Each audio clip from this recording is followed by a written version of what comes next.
온라인 사회 수업을 시작하겠습니다. 이 영상은 네이버 클로바 더빙을 활용하였고 인디스쿨 세아쌤의 슬라이드를 기반으로 제작하였습니다. 법원에서 하는 일을 알아봅시다.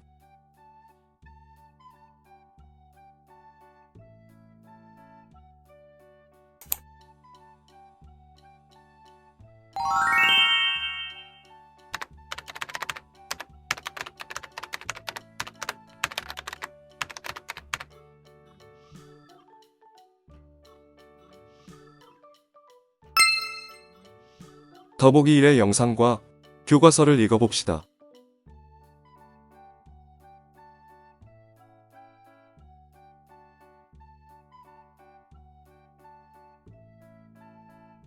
더보기 1의 영상과 교과서를 잘 살펴보았나요?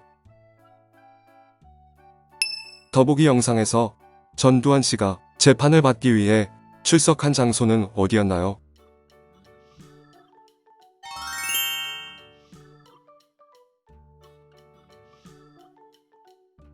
영상 속의 전두환 씨는 법정 안에서 어떤 자리에 앉았을까요?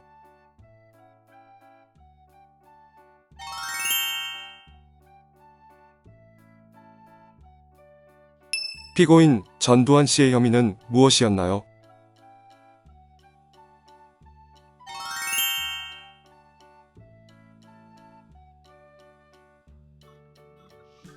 학교에서 갈등이 일어났을 때 선생님께서 친구들의 이야기를 듣고 해결해 주신 것처럼 우리나라에서 사람들끼리 갈등이 일어났을 때 이를 해결해 주는 곳이 법원입니다. 오늘 우리는 법원에 대하여 알아보겠습니다.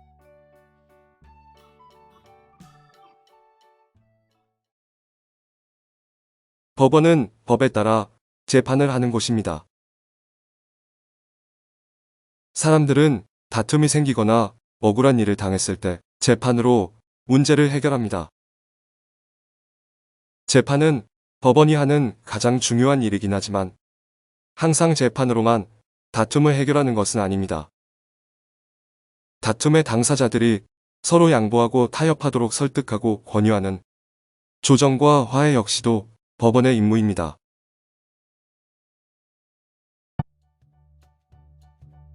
법정 안에는 어떤 사람들이 있을까요?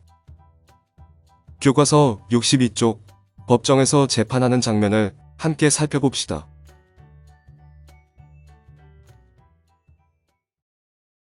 법정 안에는 판사, 검사, 변호인과 피고인, 증인과 방청인 등이 있습니다.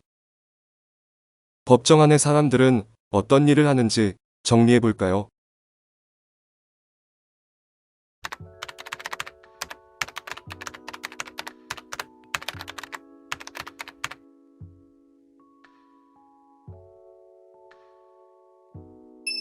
우리나라에서 실시되는 재판의 종류는 총 몇 가지일까요?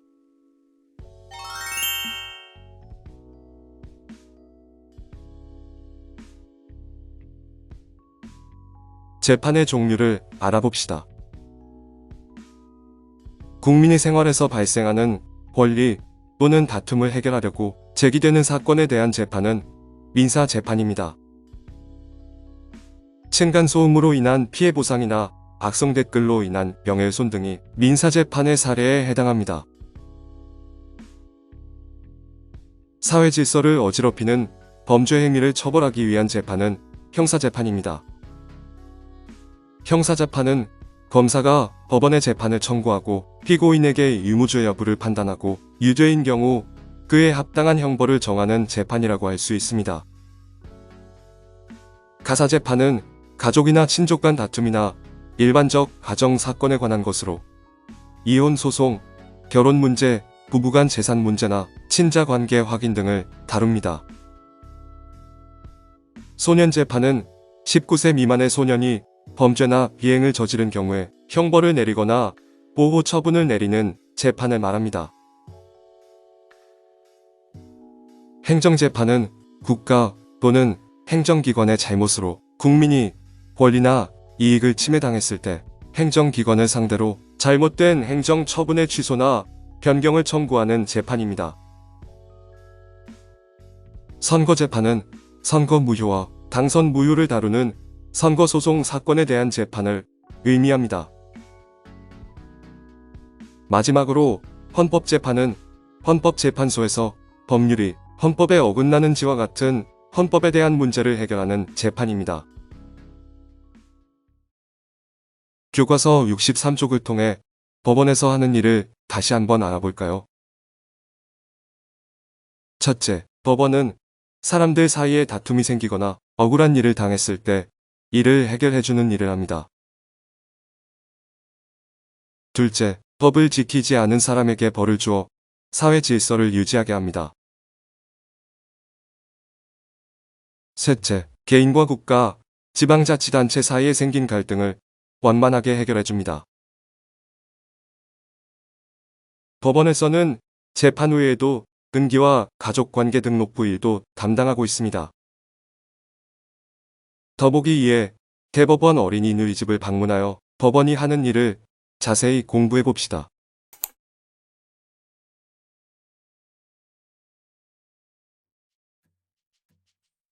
여러분들은 재판에 있어서 가장 중요한 것이 무엇이라고 생각하나요?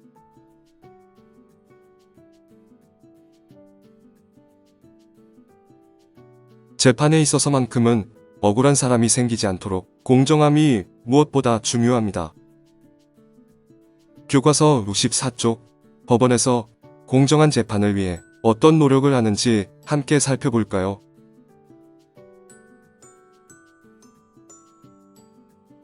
법은 모든 사람에게 공정하게 적용되어야 합니다. 개인의 신분이나 재산, 성별, 인종 등에 따라 법의 적용이 다르다면 억울한 사람이 생겨나기 때문입니다. 첫째, 공정한 재판으로 국민의 자유와 권리를 보장하고자 법원은 외부의 영향이나 간섭을 받지 않아야 합니다. 결국 법원이 정부나 국회에서 독립되어 외부의 영향을 받지 않게 할 때 공정한 재판이 가능하다는 의미입니다. 둘째, 법관은 개인적인 의견이 아니라 헌법과 법률에 따라 공정하게 판결을 내려야 합니다. 개인의 의견은 상대적이기 때문에 판결의 공정함을 확보하기가 어렵습니다. 그러므로 법관은 어떤 상황에서도 일관성 있게 적용할 수 있는 명문화된 헌법과 법률을 기준으로 판결해야 합니다. 셋째, 우리나라는 특정한 경우를 제외한 모든 재판의 과정과 결과를 공개합니다. 이를 통해 억울한 사람이 생기지 않도록 하고 있습니다. 넷째, 국민이 공정한 재판을 받을 수 있도록 한 사건에 원칙적으로 3번까지 재판을 받을 수 있는 3심 제도를 두고 있습니다. 법원을 잘 살펴보면 지방법원, 고등법원, 대법원으로 나눠져 있습니다.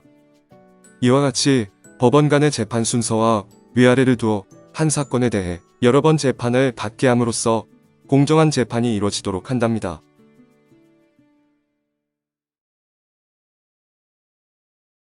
교과서 속으로의 헌법재판소는 어떤 일을 하는 곳일까요? 헌법재판소는 헌법과 관련된 다툼을 해결하는 일을 합니다. 법률이 헌법에 어긋나지 않는지 또는 국가기관이 국민의 기본권을 침해했는지를 판단합니다.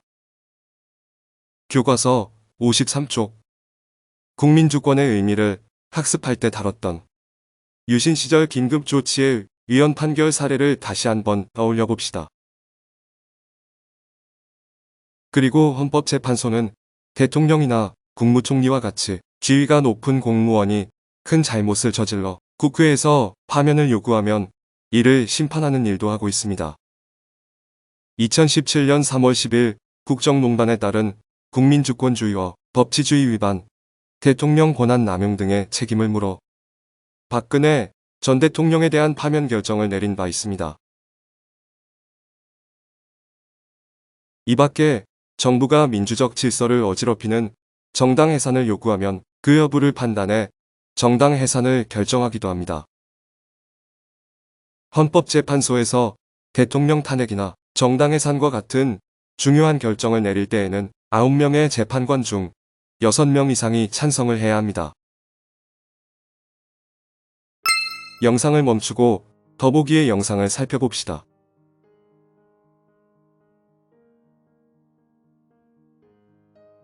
오늘 수업을 통해 법원에서 하는 일은 우리 생활에 중요한 영향을 미친다는 것을 알 수 있었습니다.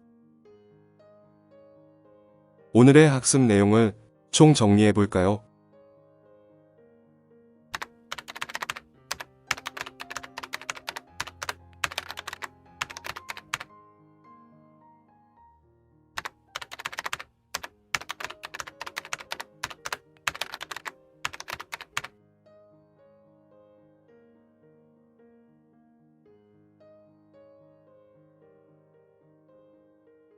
다음 시간에는 국가의 일을 나누어 맡아야 하는 까닭을 알아보겠습니다. 고맙습니다.